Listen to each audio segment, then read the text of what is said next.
Things. I'm your host, Rebecca Turner. Now, don't forget, you can listen to Good Things. We are streaming live over at SuperTalk.fm. We're also streaming from that SuperTalk Mississippi app and your local SuperTalk Mississippi radio station. But don't forget about watching us. You can do that over on your computer, your mobile device. Just head on over to SuperTalk TV. Now, I bet we'll all agree that teachers, they go above and beyond for their students.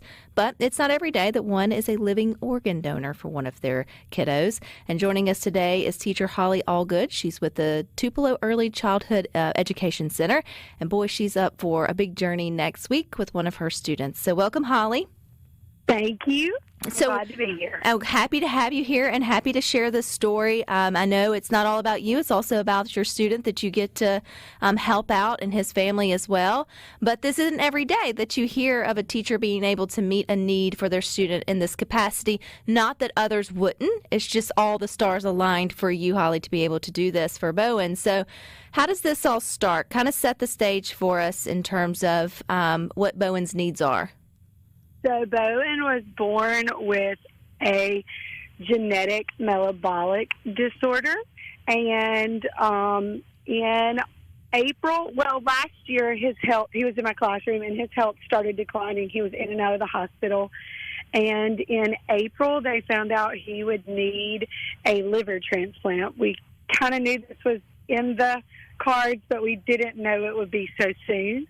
And his parents worked really hard to get the link put out there to just find a living donor. And I talked to my husband. He said he needed a minute because he just didn't know if this was what was for us. I asked him to pray about it, and he did, and came back and told me that he was good with me signing up to be a match. And so that's how it started. I got a call from the hospital in Pittsburgh, Pennsylvania, and asked me if I would come up and start the testing process. So that is what I did. I spent 3 days in Pennsylvania, just a day of testing, blood work, scans, all those things you have to do to make sure you could possibly be a match. Funny story, they lost a little bit of my blood, of the 37 vials, and so had to get a little bit more blood work done here in Tupelo, and then got a call August 1st, which happened to be our school open house night, and so Bowen and his family was actually at school and got to find out with me that I was his match. That's pretty special. Holly, how many folks do you know went out? I know there's maybe a lot of people who raise their hands to be living donors, whether it's liver or kidneys or other things, or a kidney, not both. But not all, sort of hit the mark in terms of being a good match. Were you his only one that went out there, or were there several that had tried to be living donors for Bowen? I think they had a massive amount of people register to start the process. I think I was the first one tested and the only one tested. Because you were a match. You ended up following through with all of that. Was that instant for you when you saw that Bowen's family posted that he was going to need that? Or did you ever wrestle with the idea? Or was it just very clear-cut for you? It was instant for me. I knew it was a joke with us when we found out that he was going down this path to need one. I told them, I was like, let's just take mine. And they were like, we don't know if you're a match. And I was like, I'm going to be his match. And they were like, you were always so sure. And I was like, I was. I just knew that I was going to be his match. So when you get that call and you get to celebrate with Bowen and his family there at Tupelo School, that's really cool for open house. What grade is Bowen going into now or in now? He is a pre-K student at our school. Okay. We are a school of all pre-K students, 330. So how old is Bowen? So he is 5. Okay.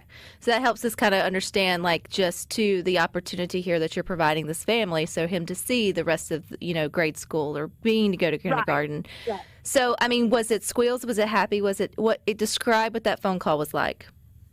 I think we had all the emotions. I think nerves. I think just emotional. They're, just exhausted from all the medical things that he's gone on all his life. Happy, shocked.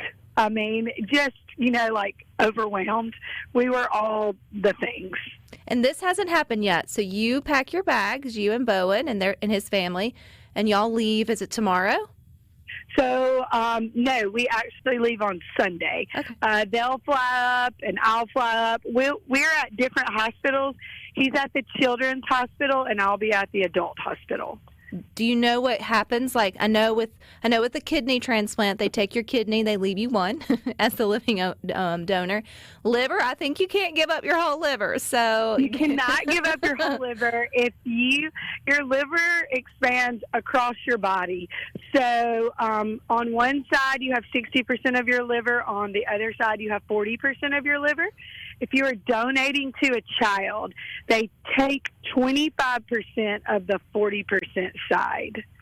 Gotcha. And it will go, my surgery is 6 hours, a roundabout, and his surgery is 12 hours because they will take his liver out and put a whole nother liver in.